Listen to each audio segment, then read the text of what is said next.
Hey everybody, and welcome back to SmartTake, your number one series for learning the latest HubSpot product updates. Today, again, joining me is Brian Weddick from HubSpot, and we're excited to take you through some of the powerful new features that rolled out this last month. Thanks again for joining, Brian. Hey, thanks for having me. I'm excited to dive in with you, Paul. One of the most powerful assistants that we've created at SmartBug is a client examples finder assistant. And essentially what this does is when I click on that, I can then say, hey, I want to try to find a client that we've worked with in manufacturing, for example. And it'll then surface up all of those examples and types of projects that we've worked with them. So it's so useful. So that way, when we have new prospects in, let's say, manufacturing, they come to us, they say, what kinds of other clients have you worked with? What kinds of projects have you done? And that really just makes it more useful in that I can just quickly surface that up, and I don't have to go ask my team members, hey, who have we worked with as it relates to manufacturing?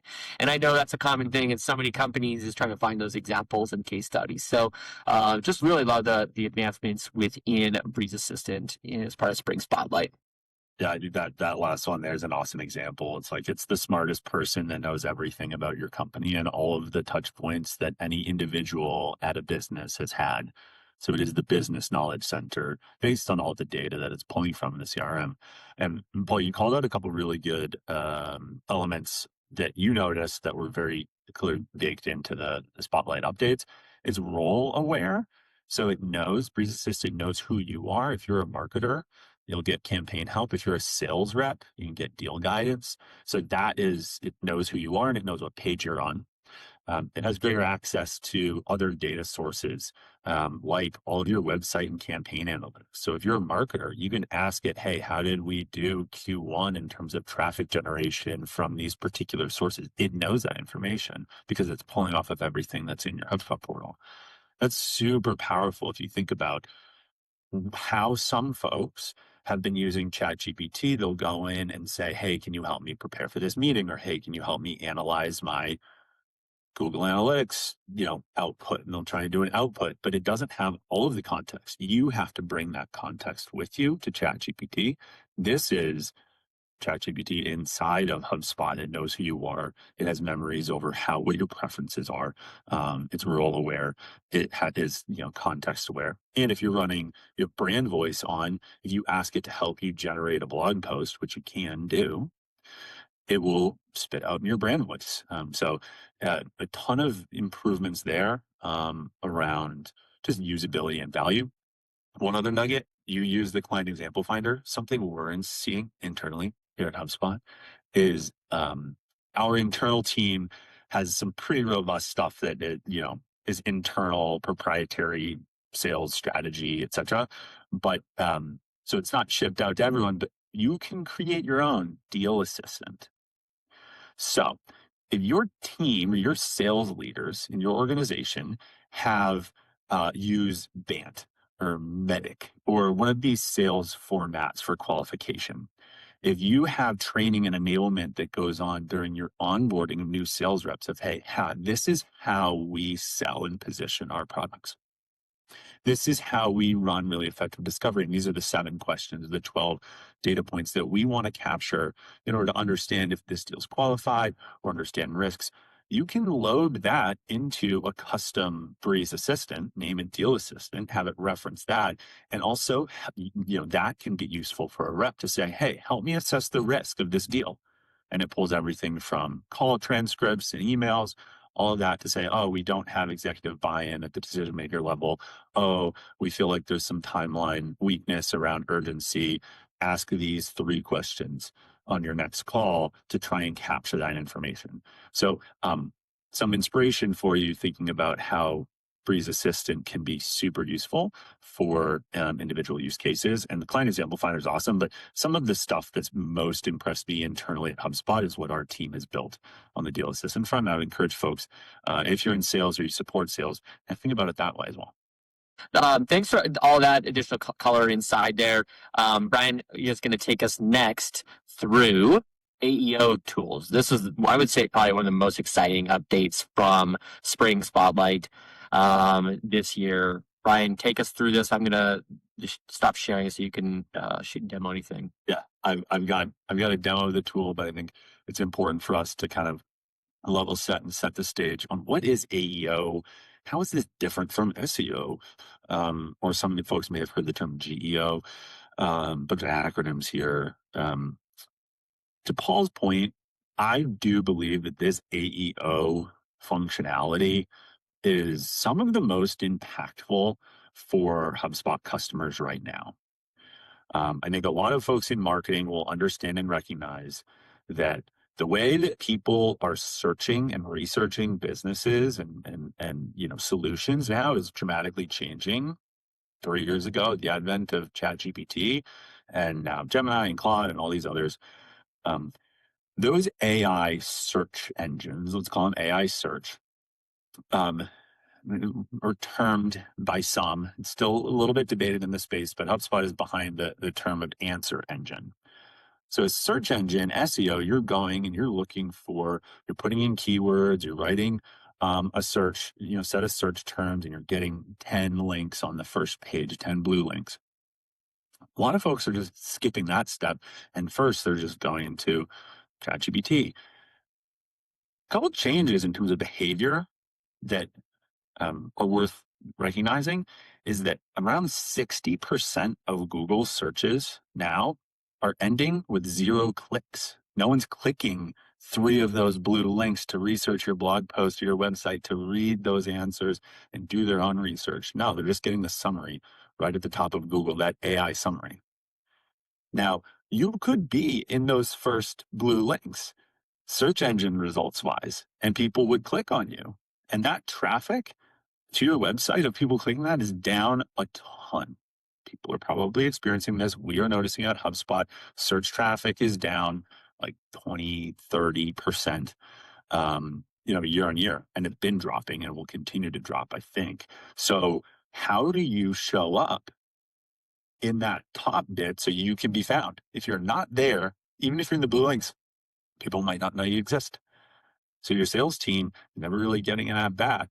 They didn't know that person was even searching for the product or service that you offer. So that's a super important kind of narrative to understand, is that if you're not showing up in AI or answer engines, then where folks are researching, developing their short list before they go in and do deep dives on each of those products or services or companies, then a potential buyer doesn't know you exist.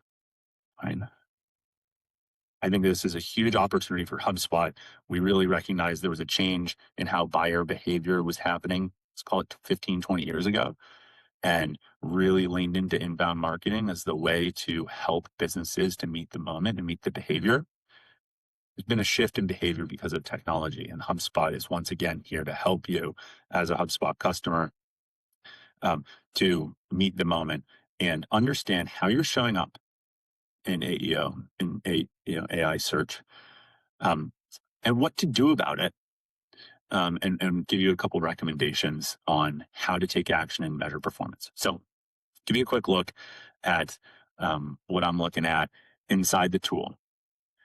I'm going to take you through a demo experience, which I think we'll be able to share. Paul, I'll provide some links so folks can click through this on their own after this call. It's a really cool way to get an exposure experience of the tool. It doesn't necessarily beat out a HubSpot conversation that can be more context aware in terms of how you might use something. But I'm going to give you a quick little teaser on some of the functionality that's inside of the AEO tool. All right. Now, one more step back before I dive in. This is available as a standalone tool, but anyone who has Marketing Pro or above, this is already in your portal. You may have checked out, and maybe this will be an opportunity for you to learn a little bit more, dig in deeper, or kind of really get committed to leaning in on this functionality. But this is going to be available for you. If you don't have Marketing Professional, it's worth a conversation. Inside the AEO tool here in HubSpot, we're giving you the ability to see how your visibility is measured across answer engines, right? Where you're showing up, how many times you're showing up. We'll also show you citations of what is being cited and what those answer engines are pulling from, yourselves and your competitors, and give you some recommendations. So the brand visibility dashboard here will show you, okay, this one's at 83%. Pretty strong brand pulse. But you can see if you're showing up better across a particular engine. We also give you the ability to show up to give you an idea of not every time you show up are you showing up necessarily well. It may not be a glowing review, maybe a negative sentiment. So, like, let's say on Reddit, maybe people are talking negatively about your business, and maybe that's a place where you need to go. You're showing up, and the answer engine is citing you, but maybe they're citing something negative. So, this is an opportunity for you to see what is their sentiment and how is their sentiment changing over time.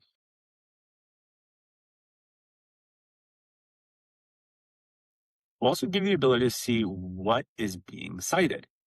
So I like this kind of thing at the top. AI models don't just know things, they go and search. They go and try and build consensus.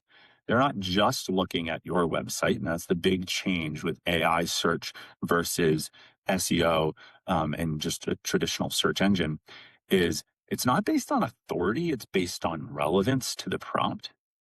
And so they're trying to find consensus across multiple different sources around the web, not just what you say about yourself. Because obviously you'll say something glowing about yourself in your own marketing. That's probably going to be positive.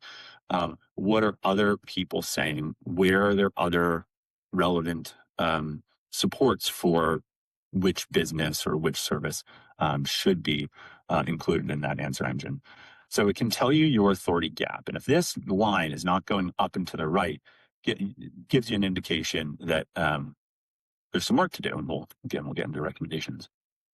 Now, this is based on citation. So when an answer is spit out by an answer engine, it's going to give you a little hyperlink, ideally. And that's the best, most useful traffic to your website. You'll probably see this, that traffic that comes through an AI citation is clicked through, converts at a 3 times higher rate than any other traffic and has a higher likelihood to close. And this is all based on aggregated HubSpot data of all anonymized HubSpot customers. It's very, very significant from a marketing standpoint. That's the kind of traffic that's further down the buyer's journey and much higher likelihood of close. So you want to figure out how you can get cited. The content types that are referenced by AI when it does its search and research on the prompt's behalf matters. So here we're giving you an idea of what types of content are being cited, what types of content that prompt likes in terms of returning an answer where you would show up. And you can reverse engineer, all right, what should we be not only writing about, but what should we be creating and how should we be promoting it? I think that's a huge thing for folks to consider in terms of, okay, how do we put this into practice? Next, you're also getting a measure of who all is being cited, not just yourselves, but, G2 Crowd is being cited, Tech Radar is being cited. Now it gives you an idea, hey, is that a place where we should go and try and get ourselves into the conversation? How is our not only share of voice, but share of citations stacking up against competitors, other competitor websites, or other resources that the AI tools appreciate and will cite? Okay, where does all this come from? How is this generated for you? This is generated through tracking prompts. So HubSpot will understand your business, will understand your buyer, and will give a suggested list of prompts that are typical behaviors and the researching behavior of buyers of your product. And it will track those prompts. And these are examples of the prompts: best self-serve agent platform for marketers, best automation tools for AEO. Okay. What happens on the back end is essentially HubSpot is pinging those answer engines with this prompt every day. And it does an analysis at massive scale on the back end to understand, all right, who's being cited, who's being mentioned, and that's what's populating in all these measurement dashboards. So what we're doing is we're seeing over time how that's changing. We're seeing what types of channels are being cited, where those citations are coming from. For this particular prompt, Superlines is doing better than HubSpot. These folks are doing better. Now we need to figure out how we can work through our content strategy in order to show up better. We can see what types of content. This is that kind of reverse engineer we're talking about. And here, guides and listicles are being cited for this type of search. So maybe we shouldn't be writing about using that type of writing. And you can also see, and we'll reveal what is behind all this. Okay. So we're seeing behind that prompt is this ChatGPT result. So we're actually showing you, hey, this is where we're pulling the data from. We're prompting ChatGPT on the back end. This is what ChatGPT is returning to us. So your marketers can look in and say, all right, this is what is being replied to folks. This is what a prospect is seeing. How can we write content that answers those types of questions? How can we show up better so that we're the ones who cited? So again, can help you kind of reverse engineer. Now, recommendations is where it gets real.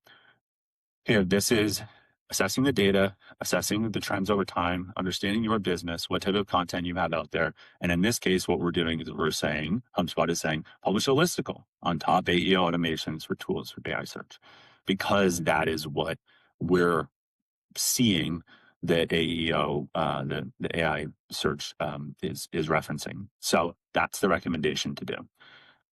Now, what we'll do is it'll spit out and build for you to kind of conquer that blank page problem, a draft or a brief of what you should write about. It'll tell you why, based on all the data, as I was just explaining. And then it will also give you what other sites are doing and kind of what looks good. And then you can actually generate that post. So you can click through straight into the tool and get to work. HubSpot will give you some, opportunity to use that prompt, brief, and start to write this. And obviously, human in the loop, you're not just going to publish it in AI slot, but it helps you shortcut that process really dramatically. I'm going to stop sharing right now because I feel like I just dumped a lot, but and maybe there are some questions in here. I threw a lot at you, but I feel like this is a huge change in behavior. HubSpot's really meeting the moment and helping folks to really kind of adapt their own strategy and not try and reinvent the wheel yourselves. And there is absolutely an early mover advantage right now. HubSpot ourselves has been doing this pretty aggressively and has seen kind of awesome results. And it can happen fast. As opposed to SEO, where you have to really build brand authority over time, and it's kind of a shallow but wide approach.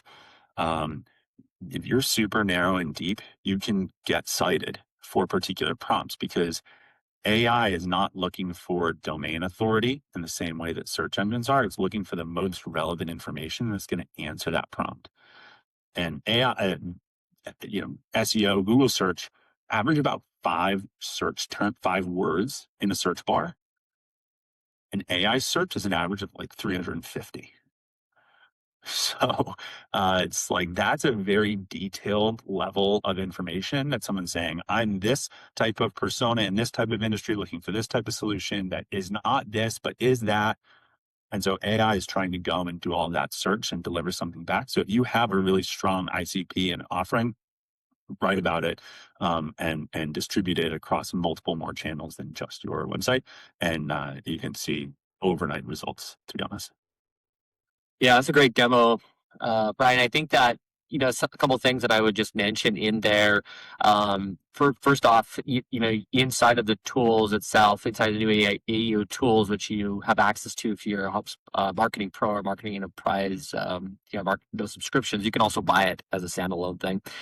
But you get access to understand what kinds of content is being cited as within those prompts. And I think that's a really important thing. I just want to emphasize is that I think we think back to traditional SEO and always think about optimizing existing pages or writing new blog posts or things like that. And those may not always be the right vehicles to help you be able to rank within AEO. And so I think before you start putting together a big content strategy plan of optimizing for these really long tail queries, go look at what type of content is getting ranked for that. And it may not even be content on your website. It may be you may need to think about, how do I get cited elsewhere? How do I boost my my review profile on G2 or a third-party review site or something like that. So I think that's really important, and I think it's a valuable like a starting point when you're thinking about what action can you take as a result of some of these analytics. You guys a couple inside scoops on kind of some ideas to kind of get the juices flowing. I was lucky enough to hear from some of the HubSpot marketers who work not on our product but on our business, and they're sharing with us that there was a while there where the AI search was spitting back incorrect pricing or outdated pricing for HubSpot's product, and it was kind of frustrating. Like, how are they getting that wrong? And it turns out what was being cited most for some of the queries that folks were using was blog content type. I'm like, okay. So they published a series of blogs that went into the pricing of HubSpot's product, and within like less than a week, it's spitting out correct pricing. So it's again like a little bit of that. They use this term reverse engineer. I think that's kind of the insight here. And the next level set of tips is the type of content and the structure of content does also matter. And I think we're talking about like keyword stuffing, or schema markup, that kind of stuff. Like there are some tricks of the trade, and one of them that's really interesting is that LLMs seem to really like question-based headings and titles. That is definitely a worthwhile kind of tip. And also really likes FAQ sections. Kind of using the format that the LLM appreciates or tends to cite. FAQ sections on pages are another good content type. And then the last bit is LLMs really appreciate unique data. Not just stats stuffed somewhere that is maybe pulled from some external source. It's if you have compelling data about your industry or the results from your products or services, those are customer proof points that should absolutely be front and center in the content that you're writing. Really compelling data.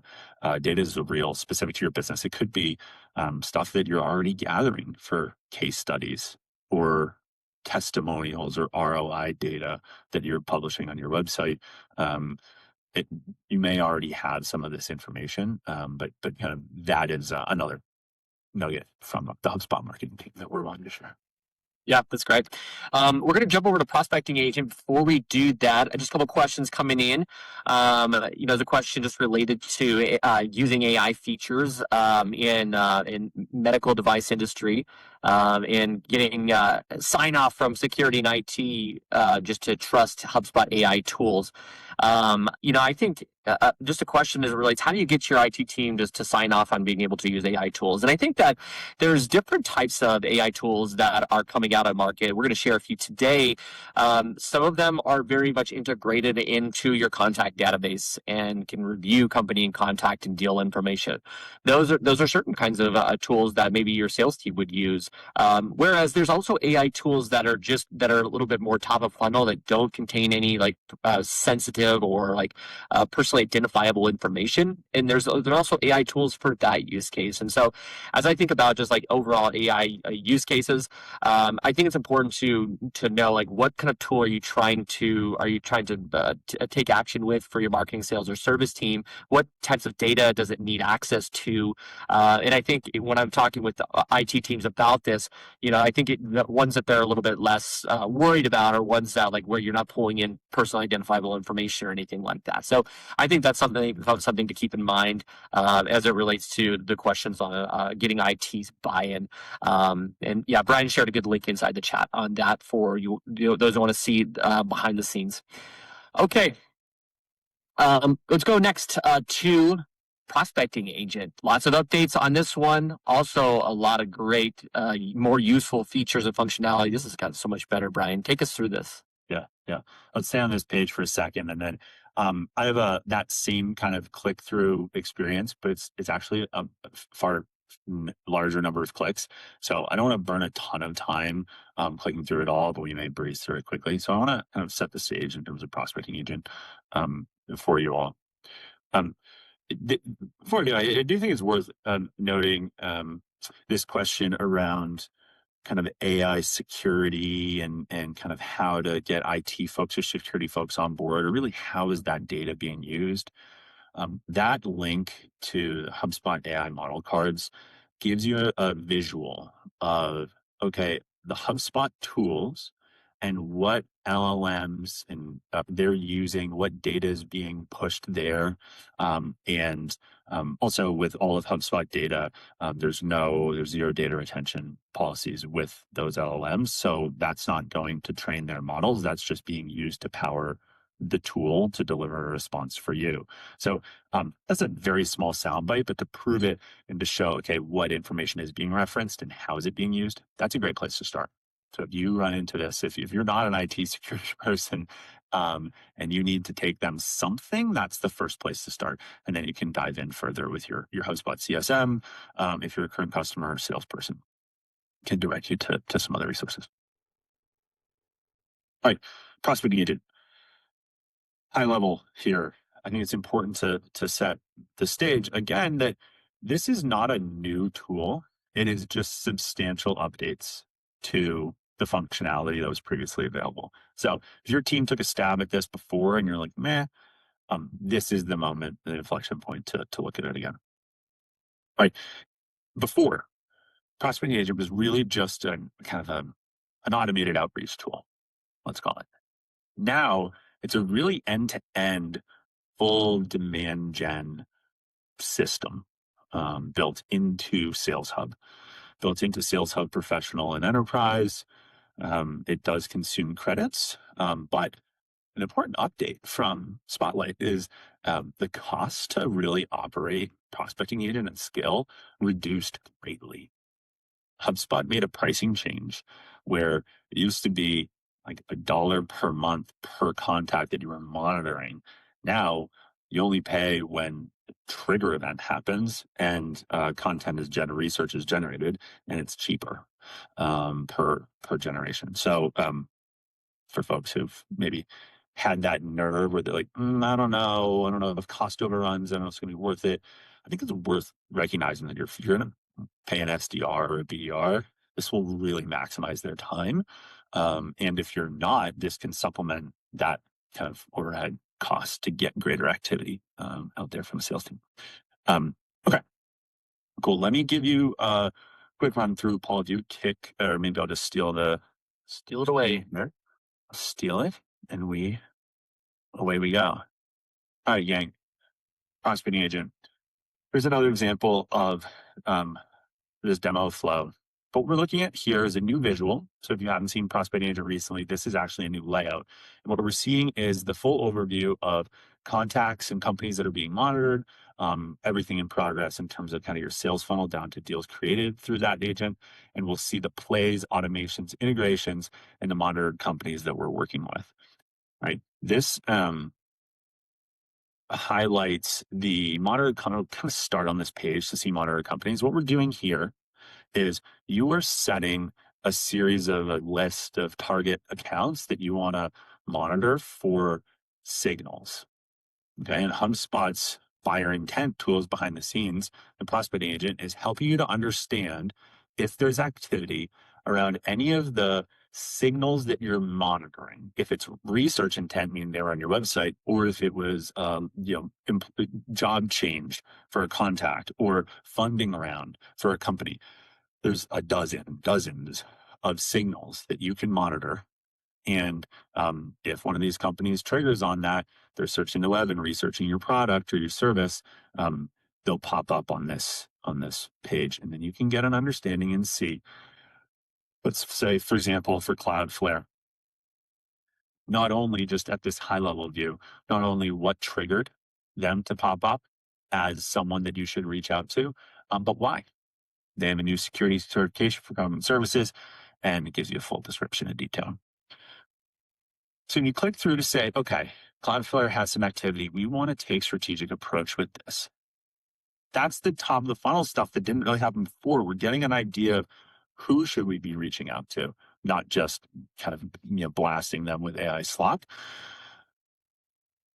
We're getting an understanding of context. Now we can figure out who at that company do we have in our CRM already. Jay Reese is one individual we have this contact. What's really interesting and very cool about the updates here is if you're using a third-party enrichment tool for emails or phone numbers or personal identifiable information, HubSpot won't give you that level of detail. We're not in the business of selling people's emails.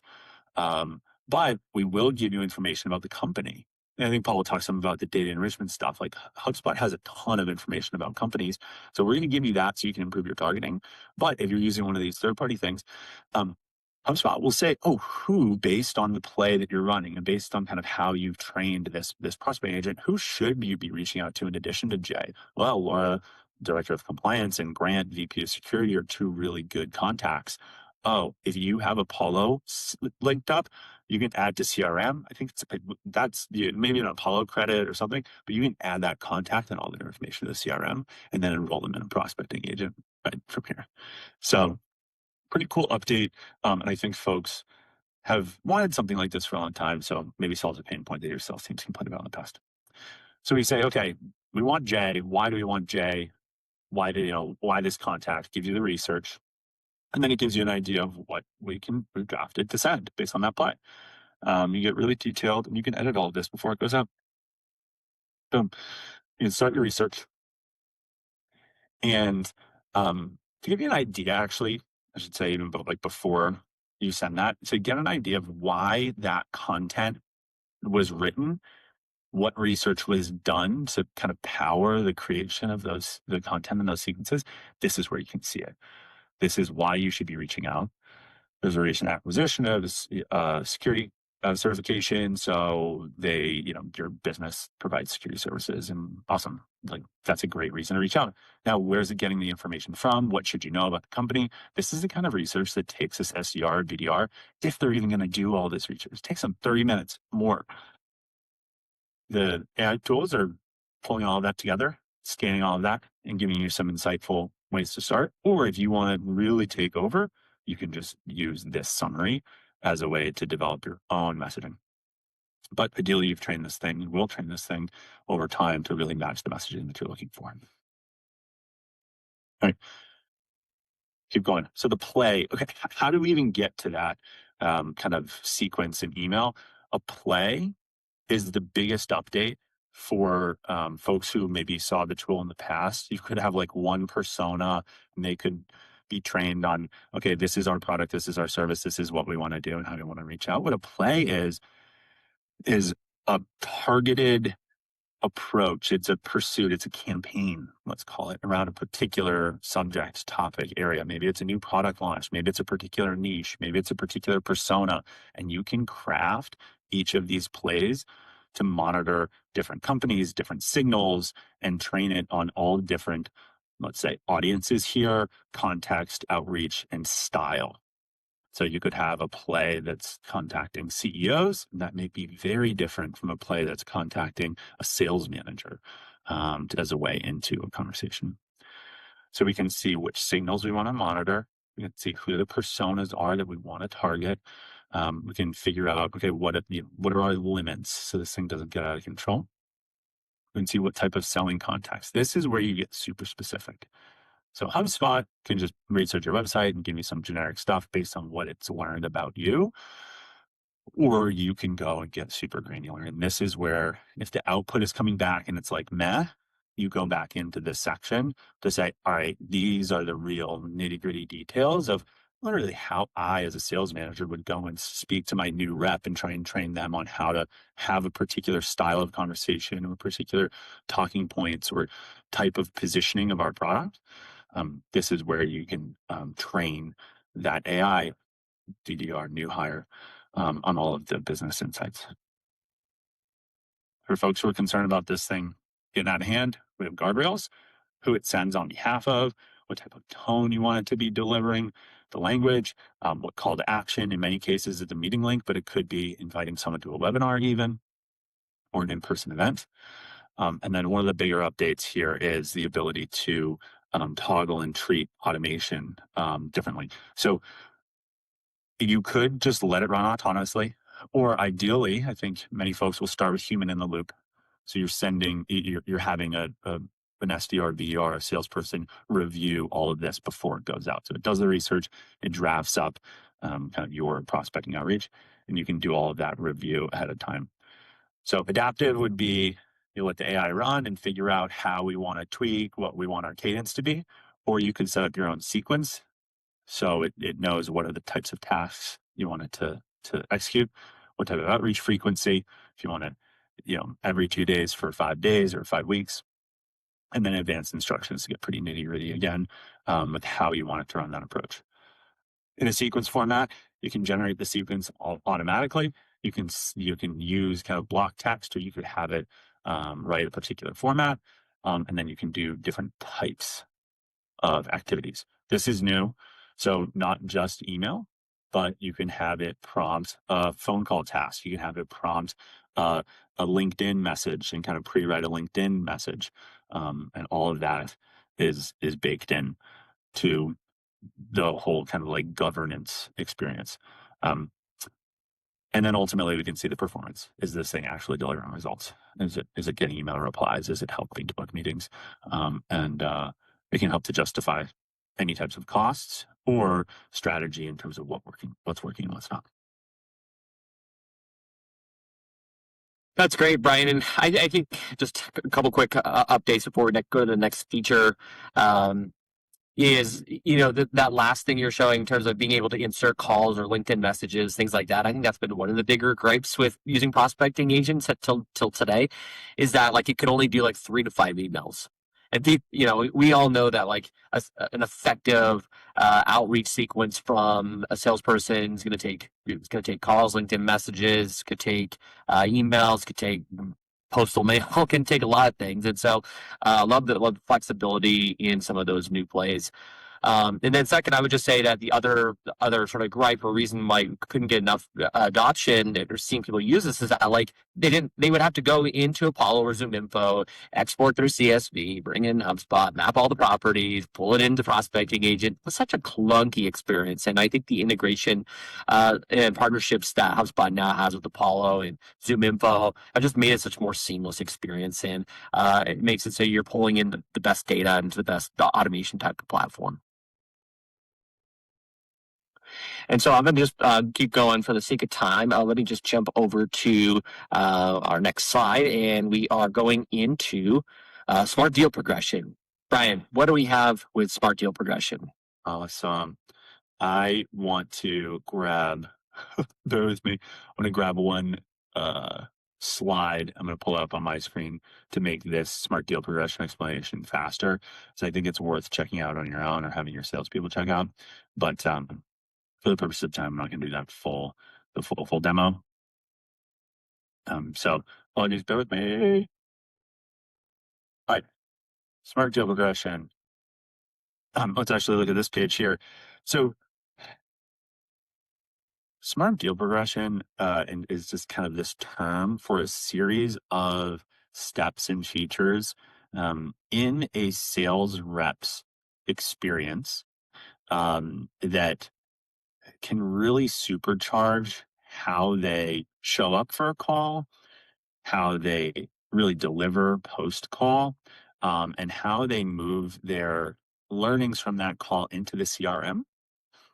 Okay, so one of the challenges is that, and I am very, very guilty of this myself, is not great CRM hygiene. And as we know, let's call it AI or forecasting for a sales org is only as good as the data that's in the CRM, the data that's visible. And a lot of stuff that's stuck in a rep's head in terms of how they're going to progress the deal or what their next steps are, if those aren't in the CRM, and that person leaves or is sick or forgets, then it's lost. And then the last thing is you're on a call, you get off a call and you're exhausted. You got to jump onto another call, but then you owe that person a bunch of follow-ups. Or you need to take some steps in order to move that deal forward in the future. And then you get lost in things, and that buyer is waiting for the sales rep to get back to them. Okay, Smart Deal Progression cuts out all of those steps. So what it does is it leverages the HubSpot note taker. Right, the HubSpot note taker can be added to your calls. It can join Zoom. It can join Teams. And it analyzes transcripts from a call, and post-call will send that rep a summary follow-up in a minute. Summary follow-up. And sure, okay, a lot of tools. We got Fathom, we got DOM, we got all these things. They do a summary. Okay, cool, fine, great. So do we. Where we go a step further is we can then take that and understand what not only action items that one should take. We can see, hey, they said this, you need to do that. They said this, you need to do that. In a click, you can add a task for yourself, and boom, now you've added that to your schedule for the next day. It will also draft a follow-up email. Based on what was discussed, it will give you a quick summary. I've said I'm going to accomplish this, you're going to accomplish this, and it'll draft that follow-up email. The rep can go in and tweak and edit everything before it sends, but it will get that blank page problem out. It'll get stuff down on a page for them right away. And then it will also listen to that call, and it will say, okay, what is the deal size that was discussed? Oh, that might be a property that should be updated. You can click to update, agree, click to update that property. Or here's a decision maker. You could update a particular contact's role. Boom, click to update that contact property. So all of that experience will show up for the rep, and it will also give you, this is an example of that contact record or that company record or deal record, to say, hey, these are recommended changes. These are data points that you should be updating. So I think the big thing is it cuts down on a ton of the mental load and time crunch of a salesperson's day to deliver a much better customer experience and to help get all the information that was gathered in context that was gathered on your calls into your CRM and into an actionable format for the rep. So I'm super excited about this. I'm going to give you a small nugget. We at HubSpot aren't using this particular tool because we have some other tools and stuff, and I want it. I'm like, give me my follow-up email. So what I've done is I've built my assistant, my Breeze assistant. I'm able to grab my call transcripts and able to do all this stuff for me with the context-aware information. So there's certain governance guardrails in terms of how we use our own tools, but I think this is super. And because it's new, it's in beta, you have to opt into it. Individuals have to do that. And it is in Pro, Sales Pro and above. Awesome. Well, let's keep going. That was a good demo of that. I think there's a lot of confusion around what that new update was, but really stoked about some of the new updates. So let's jump into Customer Agent next. If anybody's in the chat, I'd love to hear who's using Customer Agent. How are you using it? Are you using it for customer support? Are you using it for sales and marketing? Feel free to jump in and share your examples there. We're really curious. The Spring Spotlight updates for Customer Agent really have taken us from being like the sort of basic AI-powered chatbot to really making the Customer Agent much more useful in being able to accomplish the goals that you're looking to achieve. Every company's goals, they have different goals they're looking to achieve with Customer Agent. Some are just looking for it to help solve more support tickets and take burden off the support team. Some are using it to help drive more leads for their sales team. Some are using it to promote new events and marketing campaigns that are happening. And so with Customer Agent, there's a lot more goal setting functionality, which essentially, if you want to use a Customer Agent to book more meetings for your sales team, well, you want your Customer Agent really to know like that's what its goal is.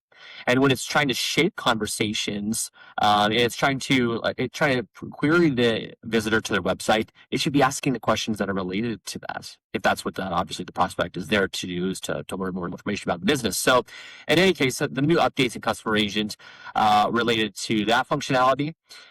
Just being able to set goals related to that. Other types of updates, guidelines. So, we've had a lot of feedback from clients that are saying, hey, we really wanted to adjust the tone of voice a little bit more just to be specific to our brand.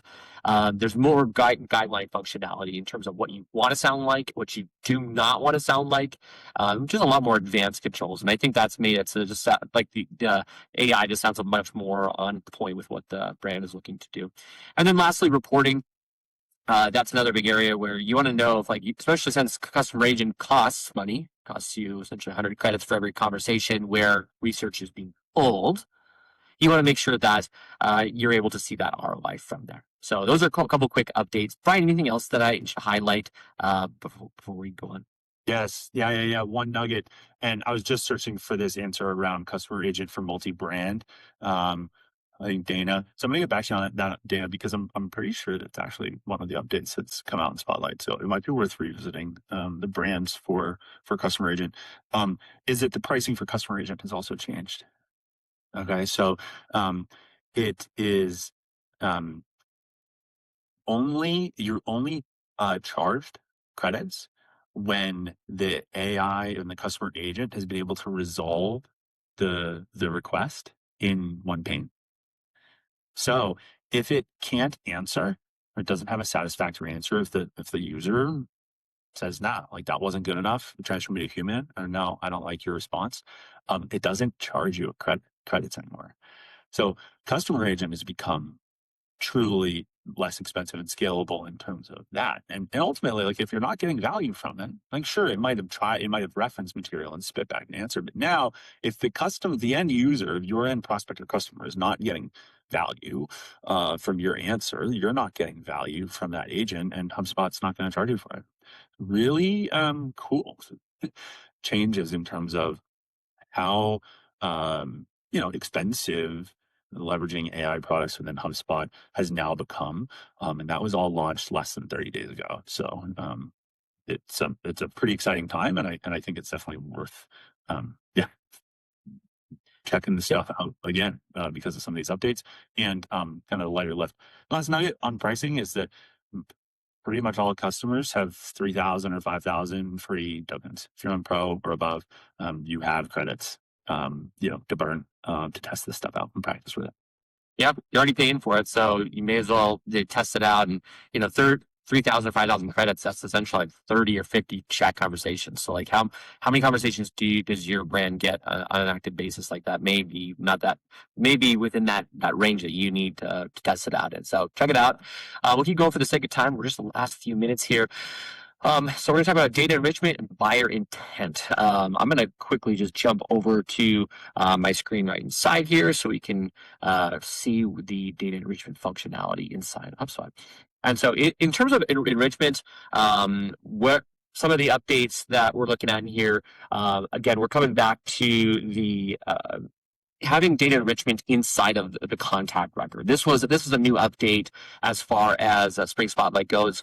Enrichment historically only ran on company records, and now it runs on contact records. So it's just really expanded the amount of information that you can then pull into, make your contact information just more full. And then from there, when HubSpot goes in and enriches your records on an intelligence tab, you can then take that information, segment off it, use it for workflows, things like that. So yeah, check out the intelligence tab. That's all on contact records. The other area that I would just emphasize as it relates to enrichment, if you go in and look in your enrichment settings, you can come in here, and I think this is one area where a lot of folks don't have this set up yet, is that you can have it automatically be enriching new records in the background. This is sort of a set it and forget it kind of thing. And so what you can do inside of here is you can have HubSpot automatically enrich new records at the company and or contact level. You can have it continuously enrich those. There's just a lot of more new settings inside of here, which I think some of the questions and fear that you had historically was that HubSpot's going to go in and overwrite all my data. And that's just not the case. So that's just a number of new controls as it relates to data enrichment. And this is all included in Starter and above. All right, just for the sake of time, we will keep going. Next, we're talking about buyer intent. So let's look at buyer intent, just a couple of features inside of here. Buyer intent tells you specifically what organizations are visiting your website or are showing intent signals for your product. And so a couple of things as it relates to buyer intent is new automated tracking rules, which can help you decide what types of companies do you want to track as it relates to buyer intent. And so inside of here, you can come in here and you can track companies if they become a target account. Maybe a company meets your ICP criteria. Then you go in and track that. Or if maybe you want to track a company once they become an MQL or SQL. So you can track it like that. So there's a lot more new functionality to be able to tell HubSpot when you want to start tracking a company and when you want to stop tracking a company. It's important that you get this configured right because this costs credits as well. So just go in here, make sure that you've got all that configured inside of here within HubSpot. The last thing I'll share with you as it relates to buyer intent is just a bunch of new intent signals. So historically, I think there was maybe like 5 or 10 intent signals. Now look at all of the new intent signals that you have inside of here. And it's essentially HubSpot is going out and finding these sources of information and is then creating these signals inside of the contact or company record when these types of events happen. So if a company signs a new client, that's a signal. Or when one of your target companies hires a new executive, that may be a good reason to reach out. So there's all these different types of intent signals inside of here. You can really customize which ones you're tracking and then pushing into contact the company records. This is huge. It's a lot more in-depth information that we'll be able to have, and you don't have to go pull a bunch of like third-party data providers yourself to be able to find these types of signals. Awesome. Brian, anything else before we wrap for today? Also, just a small note, buyer intent is available for all plans, and it does consume credits. But I think it's worth noting that some of that buyer intent stuff and signals to monitor is stuff that powers Prospecting Agent, but you don't need Sales Hub. And if you don't have Sales Pro or Enterprise, or you're not running automated sequences, you can still hand that information, triggers, and research off to sales, but it can also be useful for marketing. So I think that those are pretty awesome inclusions. The data enrichment is really just baked into the product. And for folks who've been around HubSpot a long time, you've seen us go from including some to not including some to now including a ton for free. So I think it's pretty exciting. We're not in the business of the contact or email or phone number stuff. But again, you can use one of those third parties and integrate it in and keep all of your data right in HubSpot. Awesome. Well, everybody, thank you for joining us today. We're gonna email you all of the links to all this, the recording. But we just want to share that if you've been watching these SmartTake webinars and been learning, we invite you to join our Mastering HubSpot AI series as well on YouTube. And from there, we get more in depth on some of these AI features. And we've shot maybe 5 or 10 episodes at this point, so I'd love to check out those episodes as well, just if you want to dig in a little bit more on some of that. So we'll send you all of that. And then lastly, we'll send you a link to our free AI assessment. The free AI assessment will show you your overall maturity as it relates to your people and process and policy within your organization. So I'd love to give you that free report right there, and always excited to chat AI with anybody that's interested. All right, that's it for today. Thanks, everybody, for joining. June 10th, we'll see you back here. It's a great episode, walking through Spring Spotlight updates. And we really appreciate any feedback that you have on this. If you'd like to see more of these types of demos or walkthroughs of the product, we'd love to hear more from you. Everybody, thanks for joining us. Brian, thanks for the episode today, and we'll see you next month. Thank you. See you soon. Bye, everybody. Thank you for watching.